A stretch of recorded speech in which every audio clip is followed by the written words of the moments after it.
World's Finest Teen Titans issue 5, Mark Waid writing with Emanuela Lupacchino on the art. Last issue did a lot of setup of how the rifts were forming in the Titans. Right? Tensions were high.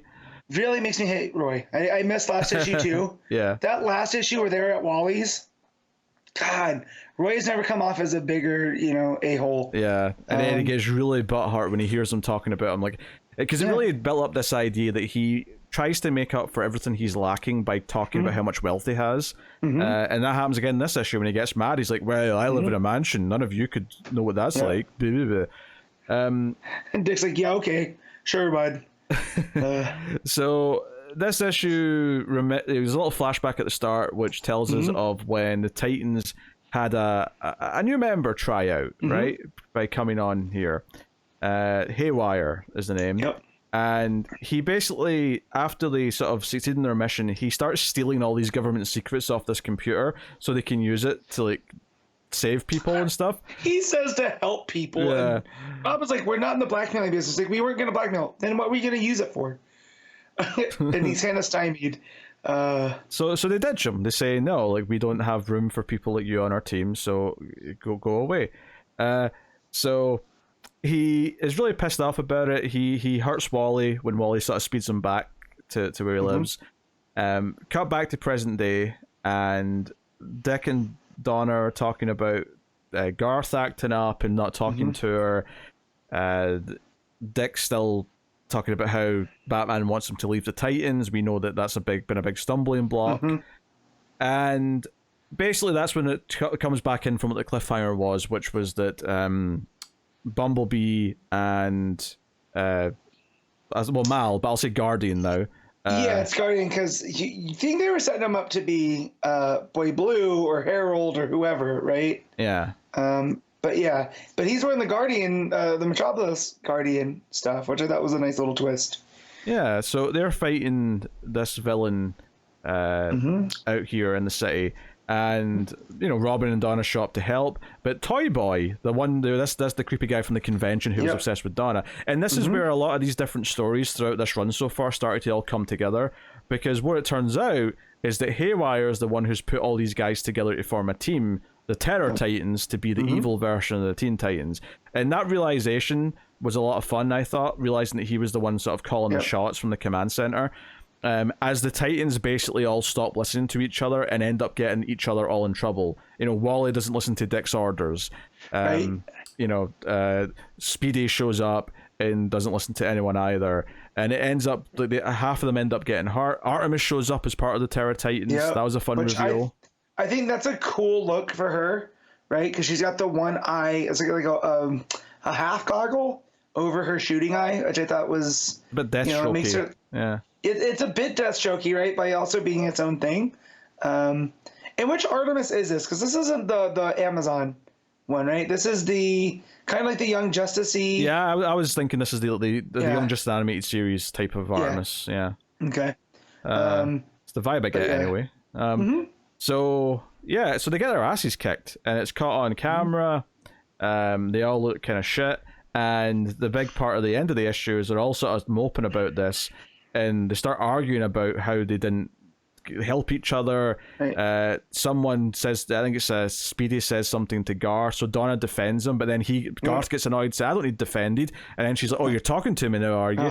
And they're all breaking down, and I thought this was all, like, as much as they're all being kind of annoying, I thought it was all really well set up over the last couple of issues about all these little things that were bubbling that was going to make them all turn on each other. And the big ending to this is that Dick's trying to give them a pep talk. He's trying to say they can solve this, and they're like, "Look, we're meant to follow your orders, but we can't trust you. Like, you're the only one who's not told us who you really are." So this issue ends with Dick making the choice, where it sounds like he's saying he can't tell them, and you see the shadow of Batman behind him. The final page is him taking off his mask and saying, "I can't disagree with that anymore. So here we go. My name is Dick Grayson, and we're going to beat the Terror Titans." So it's kind of this sort of, like, he's finally doing the thing to unify the team by sort of finally giving them the trust that he's making them all give him. So it feels like a big deal. Also, I'm excited about how Batman's going to react to this news. Oh, not well. No, I don't think well either. But what I like about Waid here, and because he's such a student of the mythos of DC, right, is it feels like this Teen Titans, Dick took what went wrong here and applied the opposite to the new Teen Titans. So there's definitely a much more familiar vibe when you get Corey and Beast Boy and Cyborg and Raven all there, right? There's not a lot of this, well, we can't trust each other, because Dick already learned that. Yeah, it feels like with these guys. Yeah, it feels like if I don't think Wade's going to do this, but if Waid went on to write New Teen Titans after this and we did that origin, I think the idea is you're right. He's learning a lot of lessons that make this formation of that team, and it's maybe why that team is the one that kind of survived. Like when we think of the Teen Titans coming back together now, we think of the New Teen Titans forming again. We think of Beast Boy being there, of Cyborg. Donna's obviously there too. Like and Wally's there as well, but we think of that version with Raven. So it's an interesting little like it felt like this was what the whole issue was building up to, and a big part of this was this big middle chunk was the fight where they're all just making mistakes, they're getting their asses kicked, and these villains are just wiping the floor with them. Bumblebee's feeling bad because she didn't call in for backup earlier. There's a funny moment where Toy Boy, I guess that's what we're calling him, is wrapped up Guardian in like a slinky dog with his powers. Just silly stuff like that, and that's just before Speedy jumps in. And he turns dinosaur toys on them. That's what's attacking them, or it's a dragon or something along those lines. Lupacino having a lot of fun with the art here. This was a really fun issue where a lot of the plots did, because I think it would do a good job of like seeding all these things back from the first couple issues. I think this is where a lot of it all came together, though.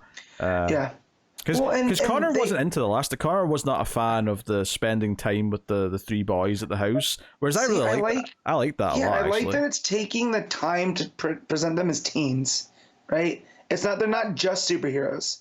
And it might seem annoying when Wade's trying to work in like social media and drones and all this other stuff that, modern teenagers are, but he also balances that by, the whole dynamic in the last issue between Wally and Garth and Roy. And even Wally's parents are kind of like, Roy's kind of a bad influence, and all that pays off here because, Roy felt that vibe throughout, and he's carrying that on the chip on his shoulder. So when he shows up and starts trying to take things into his own hands, it all feels like proper teenage angst. Yeah. And after this all happens, like they've actually got a Hawkboy, for lack of because I can't remember his name. I can't either, but I like that he's proto Oracle almost, right? Yeah. Like he's the one that's finding out about like Haywire and Toy Boy. But what they've got them doing here though, after they all fail, is they try to have him like erase it from the internet, but like everyone's been filming it on their phones. He's like, no, you can't put the genie back in the bottle. This embarrassing failure is all over the internet, and it's not going to go away. It lives forever. Yeah. So that means they have to redeem themselves in the eyes of everyone. Yep. And the idea that they care about their image is definitely something that feels a bit more teenagery versus, like Batman doesn't give a shit like what people think of him. I mean, he probably wouldn't let anyone get away with a phone in their hand. He'd probably be like, batarang that thing and smash it. As we've seen in The Dark Knight, right? He has that network that he builds that he gives the login to Lucius. So I'm assuming he'd have something like that, to destroy any footage of himself. Yeah, so he knows what he's doing. I think this is just a really interesting sort of like origin story. Doesn't feel quite like the right word because the team was already there, but it feels like we're 6 months into the team. It feels like almost, and that's not really true because the flashback at the start is like some time ago. Before. Yeah, but it feels like an early days Titan story where we're really getting the growing pains of them growing up, and Dick's really starting to grow up here is what it feels like. So. I like that. It's playing with the dynamics between the team in the best way, just like the world's finest book does with Batman and Superman. Yeah, it does just say at the start several months ago, so it could still be in the first year. It could still be that early on. Yeah. So, just double check. And, is this a limited series or is this an ongoing? This is an ongoing, I think. Okay. So, I was going to say, because if it's also a limited series, it would also serve as a year one almost of Teen Titans, we're kind of everyone's gotten their own spotlight up to this point. But yeah, no, Waid and Lupacino, it's a great team as well. Like, I mean, he's another guy that's getting great artists working with him. I mean, I think it wasn't issue 8 or 9 just in the solicits today. Was it? I don't remember, but yeah, I'll go check. I don't know, because even I thought maybe this would be like out of 10 or 12. You know, I mean, it might end up only being that, but yeah, it's But yeah, but no, it's a lot of good time. And this feels like a also the same Robin. To be fair, it's not in February solicits, but I don't remember there being a final issue, so I don't know if yeah. It is wrapping up, but it definitely didn't. It never had like out of issue something in it. Like that was never in the solicits. Gotcha. But as I was saying, like this Dick or this Robin, we know it's Dick from World's Finest. They seem very similar as well. The one that goes on the date with Kara, you know, there's a vibe to him, you know, and I'm liking that. Like you said, they're acting like teenagers. You know, he puts together. They're not getting along. What can I do to be the leader this team needs? And he finally does what's right. So, yeah, it's like he's having a growth moment, both as just a person, but also as a leader, and I think that's cool. What are you giving World's Finest, Teen Titans? I'm gonna go with an 8.5. Yeah, I'll just go. This is more like an 8 for me, but it was very good though. I'm enjoying the book quite a bit.